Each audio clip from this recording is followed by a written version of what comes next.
Hi everybody. I'm Elina Boeva from Sofia University, and I'm afraid compared to the morning session, my presentation would be a bit too technical and boring, but still, I find the possibilities of epidoc encoding quite fascinating, and that is the subject I chose to speak about today.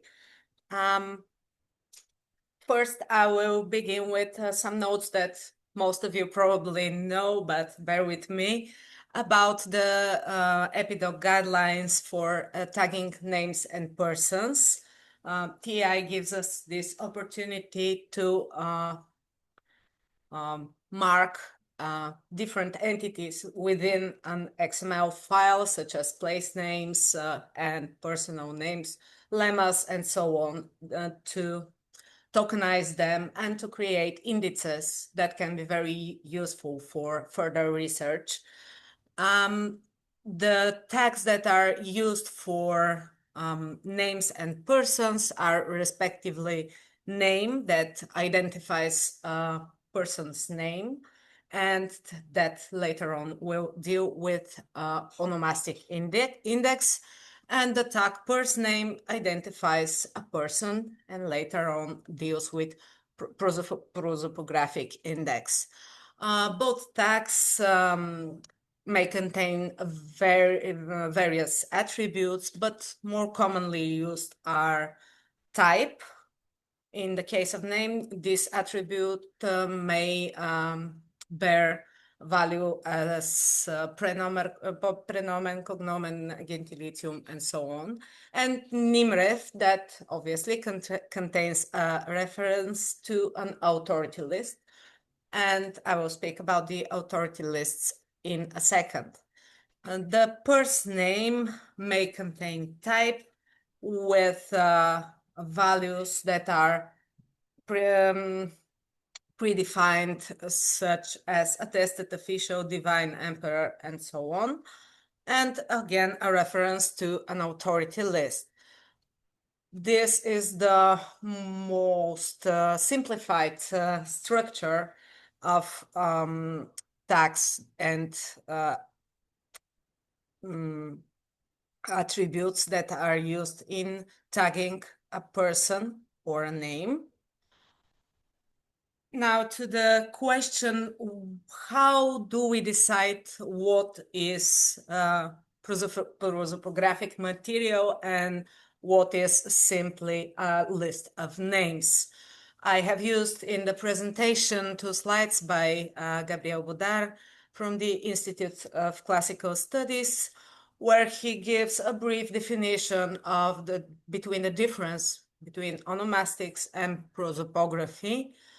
And I have given an example with an inscription where we have both persons identifiable by some sort of biography, profession, or some additional data that we can extract for them. And in the same time, we can treat them simply like simply for as names. Herenius is a personal name, Heraclianos, and so on and so on. Now I will show you how we have decided this distinction between onomastics and prosopographic material in the 3 different projects that I have been lucky to be part of. First, and chronographically speaking, also our first project is Telamon, that aims to cover all the inscriptions written in Greek on modern Bulgaria territory. So here we are dealing with a large amount of both names and persons. In the onomastic index, we have decided that every single name should be tagged and is added to an authority list. And further, we have made a distinction and division between the names based on their origin, whether it's a Greek name, a Roman name, Thracian, or other. In the prosopography list, this actually contains several authority lists, emperors and imperial family, which includes, of course, the wives of the emperors, the mothers of the emperors that are mentioned in texts, Roman officials, that would be persons that are holding some sort of administrative or official religious office in the Roman Empire. And finally, untested persons. And here is where the distinction between onomastics and prosopographia is getting a little bit blurry, because we had to decide which person is attested. And well, for instance, if we are dealing with inscriptions from Rome or for some bigger site, it is easy to trace a person's cursus honorum and to gather more material for him. But for us, we decided that it is enough for a person to have a profession mentioned in the text in order to consider him as a person. So persons with mentioned occupation are counted as attested. And of course, we have divinities that also are tagged with person name and mythical persons. So here is an example of an inscription that clearly gives us very few information. It's Megacleos, as simple as that. And obviously, we have two names in them, the name of probably the dedicator, the Megacles, and then his father's name was exactly the same. What did we do? How did we encode it? So we have first, we identify him as a person without giving a reference to an authority list, because we don't have any other information about this person. So this is Megacleos, but his name is referenced in the onomastic index. And here you see it mentioned 2 times in the inscription, because both names are actually Megacles. So this is a pretty simple example of how some persons just cannot give us any other information besides their names, and we cannot treat them as a real persons. But for Titoli project that aims to include all the Latin inscriptions in general, and for now contains inscriptions from the collection of National Archaeological Museum. We broadened a bit our index, included the type of names, because for Latin names it is much easier to do so. And we added occupations for attested and official persons. So although it isn't shown on the slide, we have occupations in the indexes for officials and attested persons. And another important thing is that we added organization names, military and religious organizations, with short descriptive text that also can be quite useful when speaking of person and his career in the military, for instance.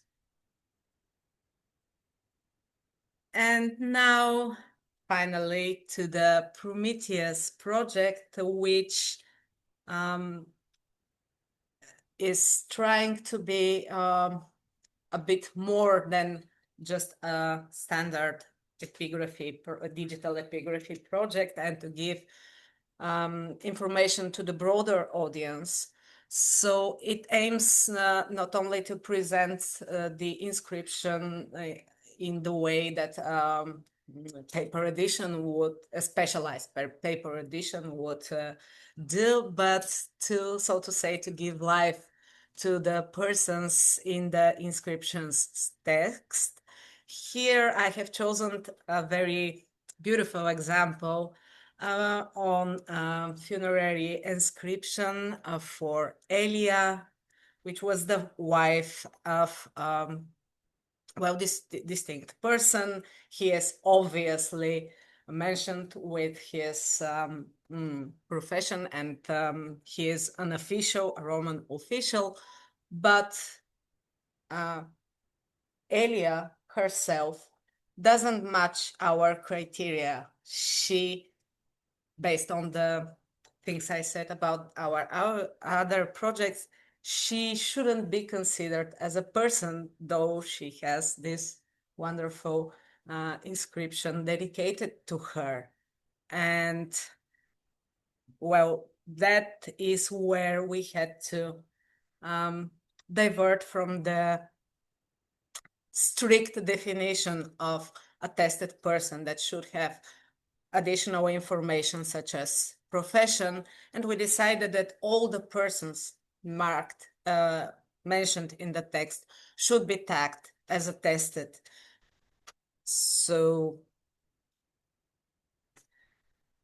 all the people are treated as persons, and the so the attested persons list would include all the people in our collection, with a story attached to every single person. Here, unfortunately, we have still just one story here uploaded, but for Elia, we already have a writer that has written a beautiful story about her. So she will not be just a mere name. And well, in a way, we give life that is more than just being strict and formal to the descriptions of the distinction between onomastics and prosopagraphia. So yeah, there are some possibilities that are more or less open questions to you that could develop further in this or other projects. First of all, there is the subject of giving some dates about the persons that we tag. There are several tax attributes, I'm sorry, that are used in the EpiDoc guidelines. There's lifespan, military service, floor weight, but we need, again, we need strict criteria on how to define which one of those do we use. Do we use every single information we can extract? How to visualize that? So that is something that hasn't been resolved yet, but it would be interesting to have some sort of chronology about persons in our project. Another possibility is something that, for instance, if I'm not mistaken, the IOSPEC project has, that is marking up relations between persons, which could be really interesting, but I think it's more suitable for smaller project based on a single site or a city or something like that. Otherwise, it could be, well, a bit useless, because it doesn't give us additional information, just, okay, this is the husband, this is the wife, and this is their child, and basically that's it. I'm not sure what else can we do with that information. So that's another question for you to think whether it is worth it in the sake of just having it. Another thing that is, well, this is important, but we still haven't done, is to use linked data for all the on the onomastics that we have in our corpora. That would be the lexicon of Greek personal names and prosopographia imperii Romani. Just the main, I'm giving just the name, the main sources, though there are a lot of other databases dealing with onomastics. So there is once the index exists, there is a quite simple way to link the personal names to an external database and to have it in a more structured and universal, in a way, And another thing that actually I started thinking about it while doing this presentation, is that it is quite easy to affiliate persons with places and to sort of create a different layer of the map with prosopography or on it, or even onomastics on a map.